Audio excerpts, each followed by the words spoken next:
Today we'll talk about chapter 9 in IAB's BABOK, underlying competencies.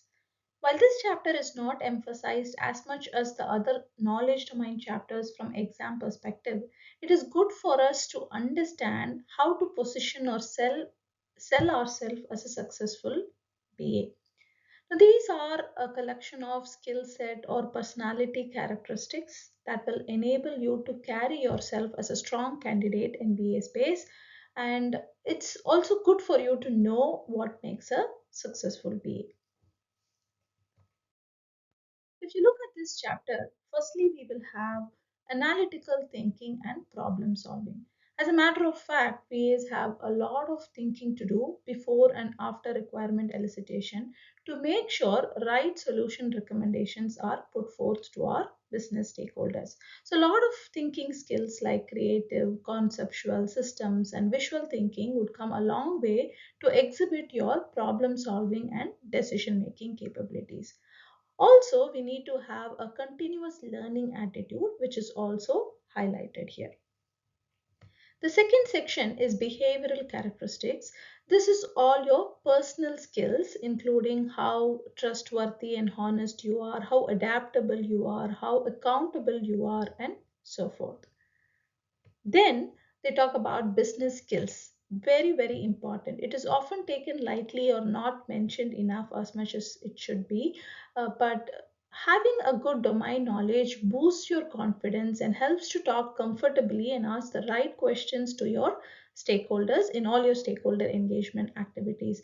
In fact, if you're having a good number of experience in a specific industry and you're trying to transition to a BA role, I strongly recommend that you look for a BA role in the same space to leverage this business or industry knowledge, which is definitely going to help you ask or get onto the speed more comfortably.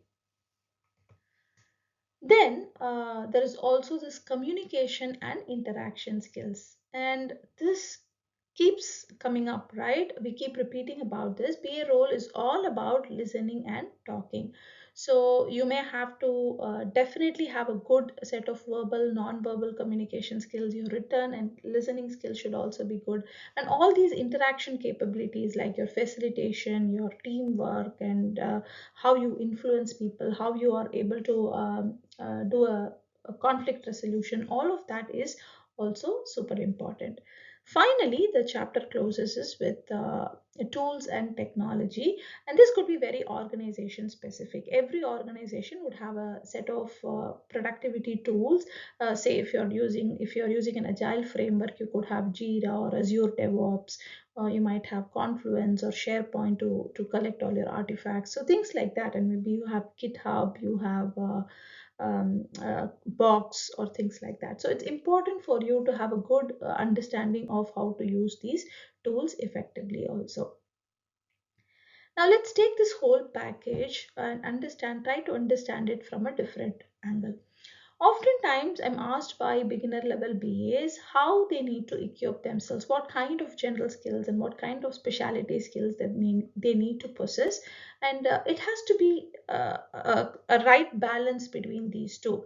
And if you've heard about T-shaped professionals, that's exactly what we are. So let me give you a brief of what T-shaped professionals are. T-shaped professionals have a very broad generic skills and a very deep set of specialist skills. And there are other roles which also demand a T-shaped knowledge worker, but I think for a BA role, it's definitely important that we are T-shaped. Now, let's take a closer look about how a T-shaped business analyst would look like. For this, I have taken reference from a book called Delivering Business Analysis by Deborah and Christina, a very wonderful book where they've customized a T-shaped skill set framework for a business analyst.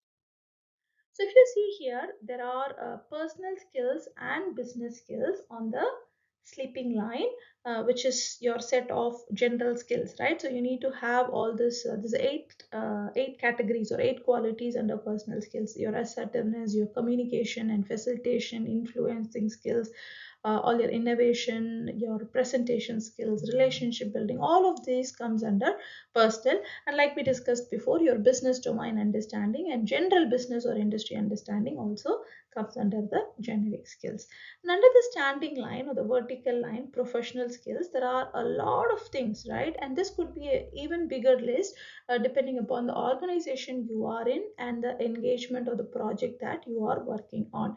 So this here is a minimal list of what are the fundamental things that you should know, fundamental professional skills that you need to possess as a business analyst, which includes gap assessment, your problem definition capability, your stakeholder engagement capability, and so forth.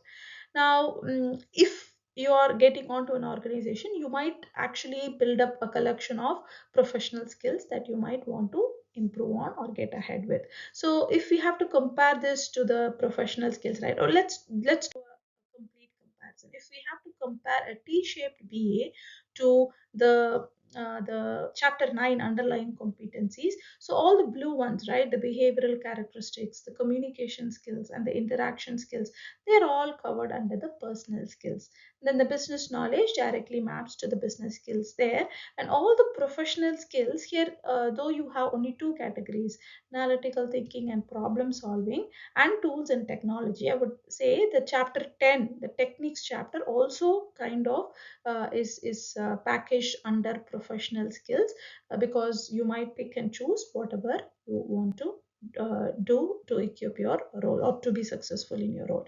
So I hope this T-shaped professional or T-shaped BA framework helps you to understand this chapter 9 underlying competencies in the BABOK guide a little bit more better, and also helps you to figure out what makes a wholesome or a well-rounded BA, and how you need to like kind of improve in these aspects as well. Thank you.